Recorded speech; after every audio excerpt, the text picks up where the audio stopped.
Praise the Lord. இன்றைக்கு அப்போஸ்தலர் 19ஆம் அதிகாரம் மற்றும் சங்கீதம் 108ஆம் அதிகாரமும் வாசிக்க கேட்போம். கர்த்தாவே, உம்முடைய வேதத்தில் உள்ள அதிசயங்களை பார்க்கும்படிக்கு எங்கள் இருதயத்தின் கண்களை திறந்தருளும் சுவாமி. ஆமேன். அப்போஸ்தலர் 19ஆம் அதிகாரம். அப்பல்லோ என்பவன் கொரிந்து பட்டணத்திலே இருக்கையில் பவுல் மேடான தேசங்கள் வழியாய் போய் எபேசுவுக்கு வந்தான். அங்கே சில சீஷரை கண்டு, நீங்கள் விசுவாசிகளான போது பரிசுத்த ஆவியை பெற்றீர்களா என்று கேட்டான். அதற்கு அவர்கள், பரிசுத்த ஆவி உண்டென்பதை நாங்கள் கேள்விப்படவே இல்லை என்றார்கள். அப்பொழுது அவன், அப்படியானால் நீங்கள் எந்த ஞானஸ்நானம் பெற்றீர்கள் என்றான். அதற்கு அவர்கள், யோவான் கொடுத்த ஞானஸ்நானம் பெற்றோம் என்றார்கள்.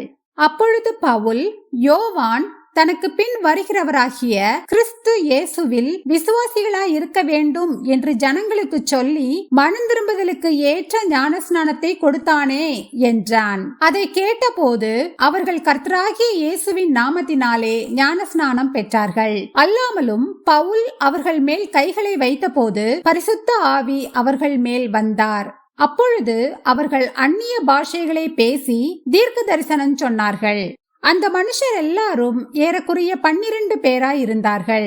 பின்பு பவுல் ஜெப ஆலயத்தில் பிரவேசித்து தைரியமாய் பிரசங்கித்து 3 மாதமளவும் தேவனுடைய ராஜ்யத்துக்கு அடுத்தவைகளை குறித்து சம்பாஷணை பண்ணி புத்தி சொல்லிக் கொண்டு வந்தான். சிலர் கடினப்பட்டு அவிசுவாசிகளாகி கூட்டத்திற்கு முன்பாக இந்த மார்க்கத்தை நிந்தித்த போது அவன் அவர்களை விட்டு விலகி சீஷரை அவர்களிலிருந்து பிரித்து கொண்டு திரன்னு என்னும் ஒருவனுடைய வித்தியாசாலையிலே அனுதினமும் சம்பாஷித்துக் கொண்டு வந்தான். 2 வருஷ காலம் இப்படி நடந்ததினாலே ஆசியாவில் குடியிருந்த யூதரும் கிரேக்கரும் ஆகிய எல்லாரும் கர்த்தராகிய இயேசுவின் வசனத்தை கேட்டார்கள். பவுலின் கைகளினாலே தேவன் விசேஷித்த அற்புதங்களை செய்தருளினார். அவனுடைய சரீரத்திலிருந்து உருமால்களையும் கச்சைகளையும் கொண்டு வந்து வியாதிக்காரர் மேல் போட வியாதிகள் அவர்களை விட்டு நீங்கி போயின. பொல்லாத ஆவிகளும் அவர்களை விட்டு புறப்பட்டன. அப்பொழுது தேசாந்தரிகளாய் திரிகிற மந்திரவாதிகளாகிய யூதரில் சிலர் பொல்லாத ஆவிகள் பிடித்திருந்தவர்கள் மேல் கர்த்தராகிய இயேசுவின் நாமத்தை சொல்ல துணிந்து, பவுல் பிரசங்கிக்கிற இயேசுவின் பேரில் ஆணையிட்டு உங்களுக்கு கட்டளையிடுகிறோம் என்றார்கள். பிரதான ஆசாரியனாகிய ஸ்கேவா என்னும் ஓர் யூதனுடைய குமாரர் 7 பேர் இப்படி செய்தார்கள். பொல்லாத ஆவி அவர்களை நோக்கி, இயேசுவை அறிவேன், பவுலையும் அறிவேன், நீங்கள் யார் என்று சொல்லி பொல்லாத ஆவியையுடைய மனுஷன் அவர்கள் மேல் பாய்ந்து பலாத்காரம் பண்ணி அவர்களை மேற்கொள்ள அவர்கள் நிர்வாணிகளும் காயப்பட்டவர்களுமாகி அந்த வீட்டை விட்டு ஓடி போனார்கள். இது எபேசுவிலே குடியிருந்த யூதர் கிரேக்கர் அனைவருக்கும் தெரிய வந்த போது அவர்கள் எல்லாரும் பயமடைந்தார்கள். கர்த்தராகிய இயேசுவின் நாமம் மகிமைப்பட்டது. விசுவாசித்தவர்களில் அநேகர் வந்து தங்கள் செய்கைகளை வெளிப்படுத்தி அறிக்கையிட்டார்கள். மாய வித்தைக்காரராய் இருந்தவர்களில் அநேகர் தங்கள் புஸ்தகங்களை கொண்டு வந்து எல்லாருக்கும் முன்பாக சுட்டெரித்தார்கள். அவைகளின் கிரயத்தை தொகை பார்த்து 50,000 வெள்ளிக்காசாக கண்டார்கள். இவ்வளவு பலமாய் கர்த்தருடைய வசனம் விருத்தியடைந்து மேற்கொண்டது. இவைகள் முடிந்த பின்பு பவுல் மக்கதோனியா, அகாயா என்னும் நாடுகளில் சுற்றி நடந்து எருசலேமுக்கு போகும்படி ஆவியில் நிர்ணயம் பண்ணிக்கொண்டு, நான் அங்கே போன பின்பு ரோமாபுரியையும் பார்க்க வேண்டியதென்று சொல்லி தனக்கு உதவி செய்தவர்களில் 2 பேராகிய தீமோத்தேயுவையும் எரஸ்துவையும் மக்கதோனியாவுக்கு அனுப்பிவிட்டு தான் பின்னும் சில காலம் ஆசியாவிலே தங்கினான். அக்காலத்திலே இந்த மார்க்கத்தை குறித்து பெரிய கலகம் உண்டாயிற்று.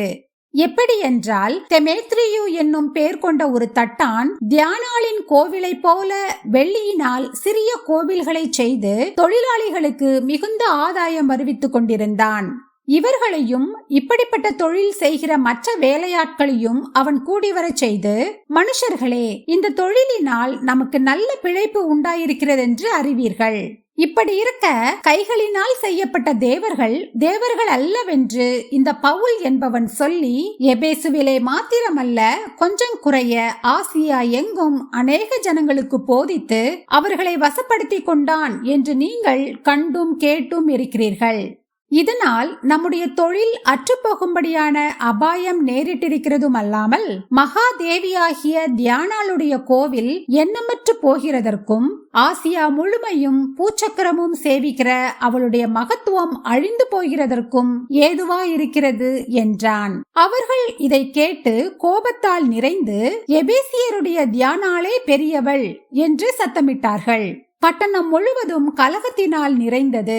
பவுலுக்கு வழித்துணையாய் வந்த மக்கதோனியராகிய காயுவையும் அரிஸ்தர்க்குவையும் அவர்கள் இழுத்து கொண்டு ஒருமனப்பட்டு அரங்கசாலைக்கு பாய்ந்தோடினார்கள். பவுல் கூட்டத்துக்குள்ளே போக மனதாயிருந்த போது சீஷர்கள் அவனை போக விடவில்லை. ஆசியா நாட்டு தலைவரில் அவனுக்கு சிநேகிதராயிருந்த சிலரும் அவனிடத்திற்கு ஆள் அனுப்பி அரங்கசாலைக்குள் போக வேண்டாம் என்று எச்சரித்தார்கள். கூட்டத்தில் அமளியுண்டாகி சிலர் இப்படியும் சிலர் அப்படியுமாக பேசினார்கள். தாங்கள் கூடி வந்த காரணம் இன்னதென்று அநேகருக்கு தெரியாதிருந்தது. அப்பொழுது யூதர்கள் அலெக்சந்தர் என்பவனை முன்னிற்க தள்ளுகையில் கூட்டத்திலே சிலர் அவனை முன்னே இழுத்து விட்டார்கள். அலெக்சந்தர் கையமர்த்தி ஜனங்களுக்கு உத்தரவு சொல்ல மனதாயிருந்தான். அவன் யூதன் என்று அவர்கள் அறிந்தபோது எபேசியருடைய தியானாளே பெரியவள் என்று 2 மணி நேரம் அளவும் எல்லாரும் ஏகமாய் சத்தமிட்டு கொண்டிருந்தார்கள். பட்டணத்து சம்பிரதியானவன் ஜனங்களை அமர்த்தி, எபேசியரே, எபேசியருடைய பட்டணம் மகாதேவியாகிய தியானாளுக்கும் வானத்திலிருந்து விழுந்த சிலைக்கும் கோவிற் பரிசாரகியாய் இருக்கிறதை அறியாதவன் உண்டோ? இது எதிர்பேசப்படாத காரியமாகையால் நீங்கள் ஒன்றும் பதறி செய்யாமல் அமர்ந்திருக்க வேண்டும். இந்த மனுஷரை இங்கே கொண்டு வந்தீர்கள். இவர்கள் கோவிற் கொள்ளைக்காரரும் அல்ல, உங்கள் தேவியை தூஷிக்கிறவர்களும் அல்ல. தெமேத்திரியுக்கும் அவனை சேர்ந்த தொழிலாளிகளுக்கும் ஒருவன் மேல் ஒரு காரியம் உண்டாயிருந்தால் நியாயம் விசாரிக்கிற நாட்கள் உண்டு. தேசாதிபதிகளும் இருக்கிறார்கள். ஒருவர் பேரில் ஒருவர் வழக்காடி கொள்ளட்டும். நீங்கள் வேறே யாதொரு காரியத்தை குறித்து விசாரிக்க வேண்டியதானால் அது நியாய சங்கத்திலே தீர்க்கப்படும். இன்றைக்கு உண்டான கலகத்தை குறித்து நாம் உத்தரவு சொல்லுகிறதற்கு ஏதுவில்லாதபடியால் இந்த கலகத்தை குறித்து நாங்கள் விசாரிக்கப்படும் போது குற்றவாளிகள் ஆகிறதற்கு ஏதுவாயிருப்போமே என்று சொல்லி பின்பு கூட்டத்தை அனுப்பிவிட்டான். சங்கீதம் 108 அதிகாரம். தேவனே, என் இருதயம் ஆயத்தமாயிருக்கிறது. நான் பாடி கீர்த்தனம் பண்ணுவேன். என் மகிமையும் பாடும். வீணையே, சுரமண்டலமே, விழியுங்கள். நான் அதிகாலையில் விழிப்பேன். கர்த்தாவே, ஜனங்களுக்குள்ளே உம்மை துதிப்பேன். ஜாதிகளுக்குள்ளே உம்மை கீர்த்தனம் பண்ணுவேன். உமது கிருபை வானங்களுக்கு மேலாகவும் உமது சத்தியம் மேகமண்டலங்கள் பரியந்தமும் எட்டுகிறது. தேவனே, வானங்களுக்கு மேலாக உயர்ந்திரும். உமது மகிமை பூமி அனைத்தின் மேலும் உயர்ந்திருப்பதாக. உமது பிரியர் விடுவிக்கப்படும் பொருட்டு உமது வலது கரத்தினால் ரட்சித்து எங்கள் ஜெபத்தை கேட்டருளும். தேவன் தமது பரிசுத்தத்தை கொண்டு விளம்பினார். ஆகையால் களிகூறுவேன். சீகேமை பங்கிட்டு சுக்கோத்தின் பள்ளத்தாக்கை அளந்து கொள்ளுவேன். கீலேயாத் என்னுடையது, மனாசேயும் என்னுடையது. எப்ராயிம் என் தலையின் பலன், யூதா என் நியாயப்பிரமாணிகன். மோவாப் என் பாத பாத்திரம். ஏதோமின் மேல் என் பாதரட்சியை எறிவேன். பெலிஸ்தியாவின் மேல் ஆர்ப்பரிப்பேன். அரணான பட்டணத்திற்குள் என்னை நடத்தி கொண்டு போகிறவன் யார்? ஏதோம் மட்டும் எனக்கு வழிகாட்டுகிறவன் யார்? எங்கள் சேனைகளோடு புறப்படாமல் இருந்த தேவரீர் அல்லவா? எங்களை தள்ளிவிட்டிருந்த தேவரீர் அல்லவா? இக்கட்டில் எங்களுக்கு உதவி செய்யும். மனுஷனுடைய உதவி விருதா. தேவனாலே பராக்கிரமம் செய்வோம். அவரே எங்கள் சத்துருக்களை மிதித்து போடுவார். ஆமேன். நாம் ஜெபிப்போம். அன்பின் பரலோக பிதாவே, இந்த அருமையான காலை வேளையை தந்ததற்காக உமக்கு கொடானு கொடி நன்றி ஏசப்பா. எங்களுடைய பாவங்கள் ஒவ்வொன்றையும் நீர்தாமே எங்களுக்கு மன்னிக்க வேண்டுமாறு ஜெபிக்கிறேன் அப்பா. இக்கட்டில் எங்களுக்கு உதவி செய்யும்.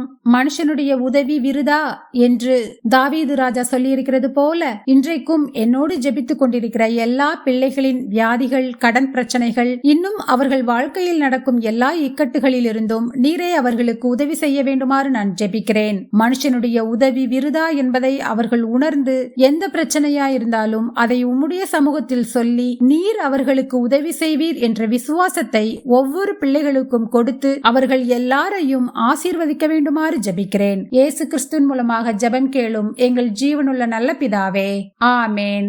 என் ஆத்துமாவே கர்த்தரை ஸ்தோத்திரி, என் முழு உள்ளமே அவருடைய பரிசுத்த நாமத்தை ஸ்தோத்திரி. என் ஆத்துமாவே கர்த்தரை ஸ்தோத்திரி, கர்த்தர் செய்த சகல உபகாரங்களையும் மறவாதே. ஆமேன், ஆமேன். நாம் அடுத்த நாள் வேத வாசிப்பில் சந்திப்போம். God bless you.